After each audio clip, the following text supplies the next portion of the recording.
ओम शांति। 29/4/26 की मुरली है। बाबा कहते हैं, मीठे बच्चे, पतित जगत से नाता तोड़, एक बाप से बुद्धि योग लगाओ तो माया से हार नहीं हो सकती। माया से हार कब नहीं होगी? जब हम, बाबा कहते हैं, पतित जगत से हमें नाता तोड़ना है और हमारा मन बुद्धि कहाँ लगा रहे? बाबा के साथ। प्रश्न है, समर्थ बाप साथ होते हुए भी यज्ञ में अनेक विघ्न क्यों पड़ते हैं? कारण क्या है? उत्तर, यह विघ्न तो ड्रामानुसार पड़ने ही हैं, क्योंकि जब यज्ञ में असुरों के विघ्न पड़े तब तो पाप का घड़ा भरे। इसमें बाप कुछ नहीं कर सकते, यह तो ड्रामा में नुद है। विघ्न पड़ने ही है, लेकिन विघ्नों से तुम्हें घबराना नहीं है।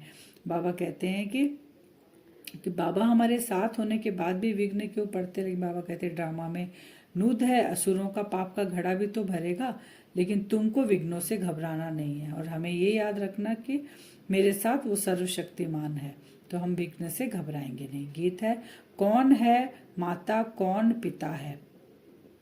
बाबा, ये जो गीत है, कौन माता कौन पिता है, ये जगत के लिए है। जो माता पिता हमको जन्म देते हैं, उसके लिए ये गीत है। तो बाबा बोल रहे हैं, बच्चों ने बेहद के बाप का फरमान सुना।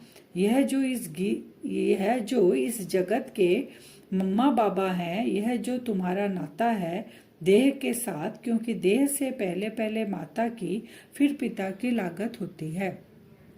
यानी सबसे पहले लगाव माता के साथ होता है बच्चों का, फिर पिता के साथ होता है, फिर भाई बंधु आदि के साथ होता है। तो बेहद के बाप का कहना है कि इस जगत में तुम्हारे जो माता पिता है, उनसे बुद्धि का योग तोड़ दो। इस जगत से नाता नहीं रखो, क्योंकि यह सब कलयुगी छीछी नाते हैं। जगत अर्थात दुनिया, इस पतित दुनिया से बुद्धि का योग तोड़ मुझ एक से जोड़ो और फिर नए जगत के साथ जोड़ो, क्योंकि अब तुमको मेरे पास आना है। सिर्फ नाता जोड़ने की बात है, और कोई बात नहीं, और कोई तकलीफ नहीं। बाबा कह रहे हैं, नाता माने हमें घर बार छोड़कर, माता पिता भाई बंधु सबको छोड़कर यहाँ नहीं आना है। नाता यानी मन और बुद्धि में उनकी याद के बजाय, देहधारी की याद के बजाय हमें किसको याद करना है? बाबा को याद करना है और नई दुनिया को याद करना है। क्योंकि हमें पता है ये दुनिया अब कुछ थोड़ा सा समय है, गई की गई, और हमें नई दुनिया में जाना है। बाबा को याद करना है, जिससे विकर्म विनाश हो। तो बाबा यही चाहते हैं, तो नाता जोड़ना है बाबा के साथ। सतयुग में पहले नाता अच्छा होता है, सतो प्रदान, फिर नीचे उतरते आते हैं। बाबा बता रहे हैं कि तुम्हारा नाता, अभी तुम ईश्वर से जोड़ते हो तो भगवान तुम्हें लेके जाता है, फिर सतयुग में तुम आते हो तो तुम्हारा फिर वहाँ नाता जुड़ता है, लेकिन वहाँ सतो प्रधान है, यहाँ का नाता तमो प्रधान है। बाप, जिसको परमपिता परमात्मा कहा जाता है, वह भी ड्रामा अनुसार सर्विस करते हैं। वह भी ड्रामा के बंधन में बंधे हुए हैं। मनुष्य तो समझते हैं वह सर्वशक्तिमान है, जैसे श्री कृष्ण को भी सर्वशक्तिमान मानते हैं। उनको स्वदर्शन चक्र दे दिया। बाबा कहते हैं, सर्वशक्तिमान मैं हूँ, मैं भी ड्रामा में बंधा हुआ हूँ। जब मेरा समय होता है तभी मैं आता हूँ। फिर श्री कृष्ण को भी सर्वशक्तिमान मानते हैं। उनको फिर मानते हैं तो हाथ में क्या देते हैं? स्वदर्शन चक्र। समझते हैं, उनसे गला काटते हैं, परंतु यह नहीं समझते कि देवता हिंसा का काम कैसे करेंगे। देवता हिंसा कैसे करेंगे, लेकिन स्वदर्शन चक्र से गला काटते तो वो तो हिंसा हो गई। दोनों चीज कैसे हो सकती है? वह तो कर नहीं सकते। देवताओं के लिए तो कहा जाता है अहिंसा परमो धर्म, उनका धर्म ही है अहिंसा, माने वो हिंसा कर ही नहीं सकते, तो फिर चक्र से गला कैसे काटेंगे? उन्होंने हिंसा कहाँ से आई? जिसको जो आया वह बैठ लिख दिया है, कितने धर्म की ग्लानि की है। बाप कहते हैं, इन शास्त्रों में सच तो बिल्कुल आटे में नमक मिसल है। बाबा आके सब चीज क्लियर करे, नहीं तो हम तो सब चीजें जो भी शास्त्रों में हम पढ़ रहे हैं उसको सही मानकर चल रहे थे अभी तक। तो आधा कल्प माया के राज में मनुष्य कितना तमो प्रधान बुद्धि भ्रष्टाचारी बन जाते हैं, फिर उनको श्रेष्ठाचारी बनाना बाप का काम है ना। अब भ्रष्टाचारी को श्रेष्ठाचारी कौन बनाएगा?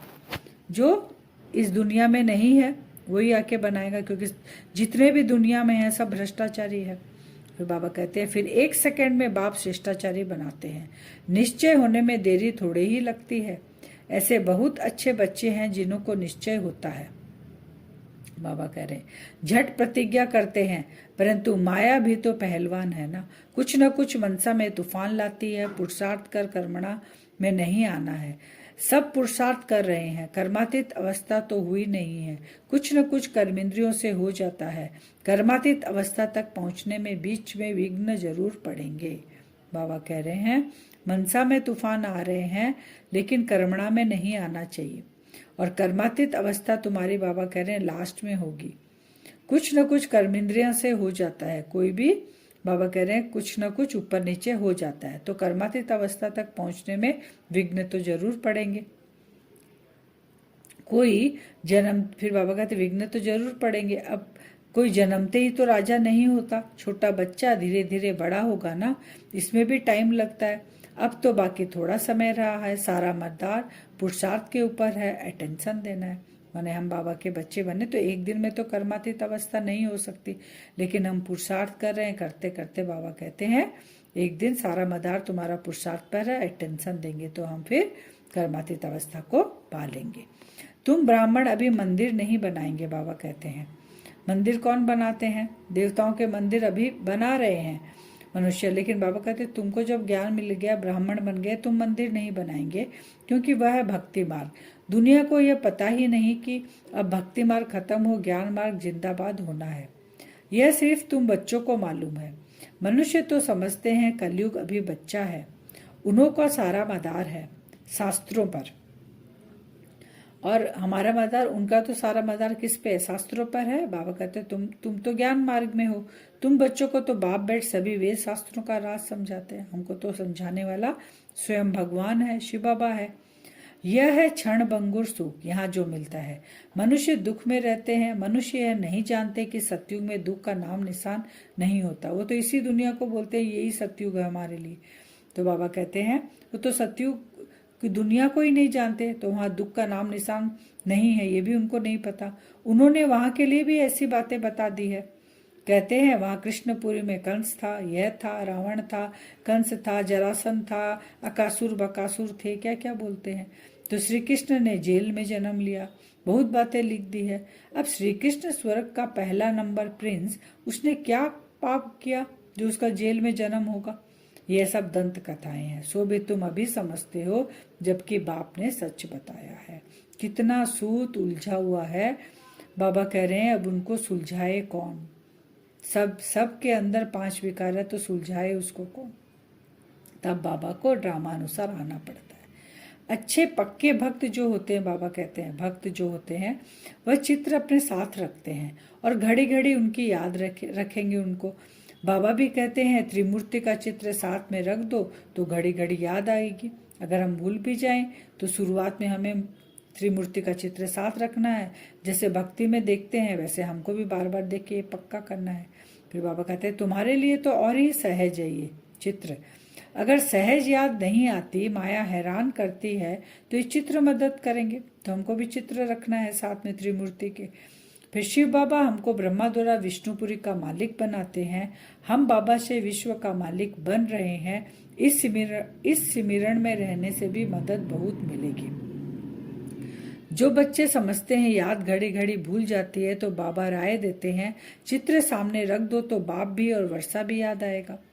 परंतु ब्रह्मा को याद नहीं करना है। सगाई करते हैं तो दलाल थोड़े ही याद आता है। यहाँ बाबा क्या कह रहे हैं, शिव बाबा, कि ब्रह्मा माध्यम है और शिव बाबा उनमें प्रवेश किया, तब बाबा ने हमको एडप्ट किया। तो ब्रह्मा बाबा बीच में है। तो जब शिव बाबा की और हमारी सगाई हो गई तो कोई दलाल होता ना सगाई करने वाला, तो शिव बाबा कहते ब्रह्मा है दलाल। लेकिन याद किसको करते हैं? आशिक मासूक एक दूसरे को याद करते हैं।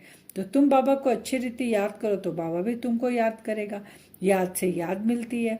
अभी मासूक के ऑक्यूपेशन का तुमको पता है, हमको पता है हमारा मासूक कौन है, शिव बाबा है। शिव के कितने ढेर भक्त हैं, शिव शिव कहते रहते हैं, परंतु वह रॉन्ग है। शिव काशी विश्वनाथ फिर गंगा कह देते हैं, पानी के किनारे जाकर बैठते हैं। यह समझते नहीं ज्ञान का सागर बाप है। एक तरफ कहते हैं शिव काशी, फिर गंगा के पास जाकर बैठ जाते हैं। तो बाबा कहते हैं दोनों चीज कैसे हो सकती है? असली में सागर कौन है, ज्ञान का सागर, वो है शिव बाबा। ये उनको पता नहीं है। फिर बाबा कहते हैं बनारस में बाबा का यादगार के रूप में मंदिर बनाया है, तो बहुत लोग आते हैं, फॉरेनर्स भी आते हैं वहाँ घूमने के लिए। तो अब तुम्हारा धंधा यह रहा, हम सो देवता बन रहे हैं तो औरों को भी रास्ता बताना है। अब हम क्या बन रहे हैं? देवता बन रहे हैं, दूसरों को बनाना है। और सब है जंगल में ले जाने वाले, तुम जंगल से निकाल बगीचे में ले जाते हो। हमको क्या करना है? सबको फूल बनाना है, तो हम जंगल से उनको निकालते हैं। तो बाबा कहते गाया हुआ है पांडवों को 3 पैर पृथ्वी के नहीं मिलते थे, नहीं देते थे 3 पैर पृथ्वी, तभी तो शास्त्रों में दिखाया इतना बड़ा युद्ध हो गया। तो बाबा कहते 3 पैर पृथ्वी नहीं मिलती, बाप समर्थ था तो उनको विश्व की बात सही दे दी। और शिव बाबा समर्थ आया तो क्या किया? हम पांडवों को, जो भगवान के साथ जिनकी प्रीत बुद्धि है, हम बच्चों की, तो बाबा हमें विश्व की बात सही देता है। सत्युग की दुनिया में बाबा हमें 21 जन्म की बात सही देता है। अभी भी वही पाठ बजेगा ना, बाप है गुप्त, श्री कृष्ण को तो कोई विघ्न पड़ न सके। अब बाप आए हैं, बाप से आकर वर्षा लेना है, इसके लिए मेहनत करनी होती है। वर्षा ऐसे ही नहीं मिलेगा, मेहनत करेंगे तब होगा। मेहनत क्या है? जो हम कांटे बन गए थे, बाबा कहते तुम पतित बन गए थे, तमो प्रधान बन गए थे, तो बाबा को याद करेंगे तो फिर सतो प्रधान बच जाएंगे। फिर बाबा कहते जो बिरला आदि होते हैं ना, वो मंदिर बनाते हैं लक्ष्मी नारायण के, तो उनको जाके बताओ कि तुम जो ये मंदिर बनाए हो लक्ष्मी नारायण के, उस चित्र को देखकर उनको झट जाकर तुम समझाओ कि ये कैसे बने, इनको कौन बनाया, ये इतने ऊंचे कैसे बने जो आज इनकी इतनी पूजा हो रही है, क्लियर उनको करके समझाओ। बाप कहते हैं अपनी अवस्था को जमाते रहो, कल्प कल्प की बाजी है, देखा जा रहा है कल पहले माफिक हर एक का पुरुषार्थ चल रहा है। जो कुछ होता है हम कह देते कल पहले भी ऐसे हुआ था, फिर खुशी भी रहती है, शांति भी रहती है। बाप कहते कर्म करते हुए बाप को याद करो, बुद्धि का योग वहाँ लटका रहे तो बहुत कल्याण होगा। क्या करना है? हमारा योग बुद्धि, मन बुद्धि कहाँ लटकी रहे? शिव बाबा के साथ। तो बाबा कहते जब बुद्धि लटकी रहेगी तो तुम्हारा कल्याण हो जाएगा। जब बाबा में लगी रहेगी तो और कहीं बुद्धि जाएगी नहीं, भटकेगी नहीं। तो बाबा कहते जो अच्छा करेगा वो अच्छा पाएगा। माया की मत पर सब बुरा ही करते आए हैं, अब मिलती है श्रीमत, भला करो तो भला हो। हर एक अपने लिए मेहनत करते हैं, जैसा करेंगे वैसा हम पाएंगे। क्यों ना हम योग लगाते सर्विस करते रहें। योग से आयु बढ़ेगी, याद की यात्रा से निरोगी बनना है। योग करेंगे तो क्या होगा? आयु बढ़ेगी और हम निरोगी बनते जाएंगे। आज का वरदान है मनन द्वारा बाप की प्रॉपर्टी को अपनी प्रॉपर्टी बनाने वाले दिव्य बुद्धिवान भव। मनन, जो हम मनन करते हैं, विचार सागर मंथन करते हैं, उससे क्या होता? बाबा की प्रॉपर्टी हमारी प्रॉपर्टी बन जाएगी और दिव्य बुद्धि हमको मिलेगी। बाप द्वारा जो भी खजाना मिलता है उसे मनन करो तो अंदर समाता जाएगा। प्रॉपर्टी तो सबको एक जैसी मिली हुई है, लेकिन जो मनन करके उसे अपना बनाते हैं उन्हें उसका नशा और खुशी रहती है। इसलिए कहा जाता है अपनी घोट तो नशा चढ़े। जो मनन की मस्ती में सदा मस्त रहते हैं उन्हें दुनिया की कोई भी चीज उलझन आकर्षित नहीं कर सकती। उन्हें दिव्य बुद्धि का वरदान स्वतः मिलता रहता है। स्लोगन है मन की उलझन को समाप्त करने के लिए निर्णय शक्ति को बढ़ाओ। मन की उलझन समाप्त करेंगे, निर्णय अगर हम सही कर पाएंगे तो हम मन की उलझन को समाप्त कर पाएंगे। इशारा है महान बनने के लिए मधुरता और नम्रता का गुण धारण करो। ऐसे नहीं समझो कि हम तो सदैव झुकते ही रहते हैं लेकिन हमारा कोई मान नहीं। जो झुकते नहीं वह झूठ बोलते हैं, उनका ही मान है। नहीं, यह अल्पकाल का है, लेकिन आप दूरदेशी बुद्धि रखो।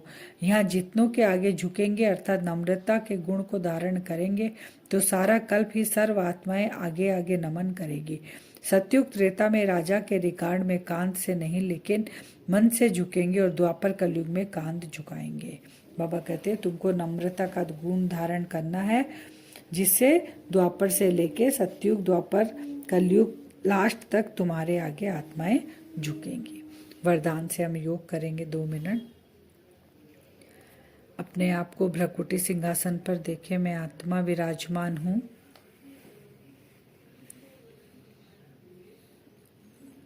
अपनी यात्रा शुरू करती हूँ। मैं आत्मा इस शरीर से बाहर निकलकर अपने असली घर की ओर उड़ान भरे।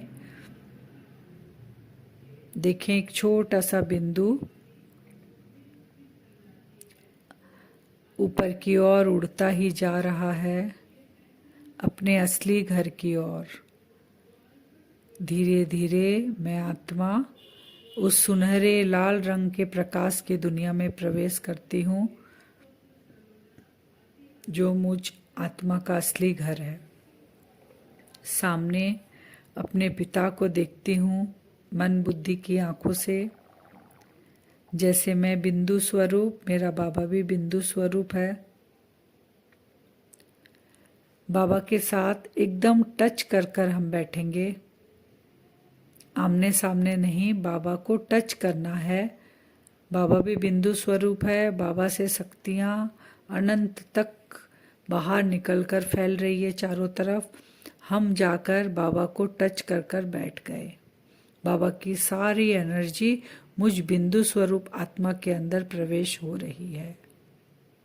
उन गुणों को विजुअलाइज करें, आत्मा के सातों गुणों को, और उसका अनुभव करें।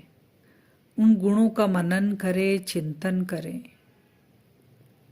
सुख, शांति, प्रेम, आनंद, पवित्रता, ज्ञान और शक्ति, सातों गुण मुझ आत्मा के अंदर प्रवेश हो रहे हैं। उस सुख का अनुभव करें और मनन करें। मुझ आत्मा का पाठ सतयुग से लेकर एंड तक सुख का है।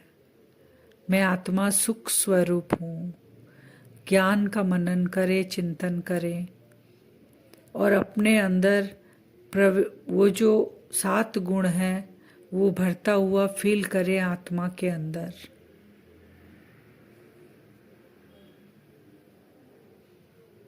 बाबा से हमें जो ज्ञान मिल रहा है, ज्ञान की रोशनी मिल रही है, वो एक एक महावाक्य को मन बुद्धि से गहराई से मनन और चिंतन कर कर अपने अंदर भरपूर रखना है।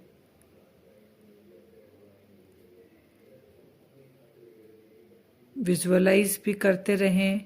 बाबा से वो शक्तियाँ मेरे अंदर प्रवेश कर रही है, वो गुण मेरे अंदर प्रवेश कर रहे हैं। हर एक गुण को अपने अंदर पक्का धारण करना है आत्मा को। जितना हम मनन करेंगे इन गुणों का, ये दिव्य बुद्धि द्वारा, ये मन बुद्धि की जो पावरफुल संकल्प हम कर रहे हैं मनन चिंतन से, इससे हम एक दिन आत्मा वरदानी मूर्त बन जाएंगे। इसी मस्ती में सारा दिन हमको रहना है। बाबा से गुण लेकर उनका मनन करना है, उनका अनुभव करना है सारा दिन। कल हम बार बार समय मिलेगा, परम धाम बाबा के पास जाएंगे, बाबा को टच कर कर बैठेंगे। वो सुख, शांति, प्रेम, आनंद के गुणों को भरपूर करेंगे। उनका वहीं बैठे बैठे बाबा के पास टच करके ही मनन करेंगे और उसी मस्ती में सारा दिन रहेंगे। ओम शांति।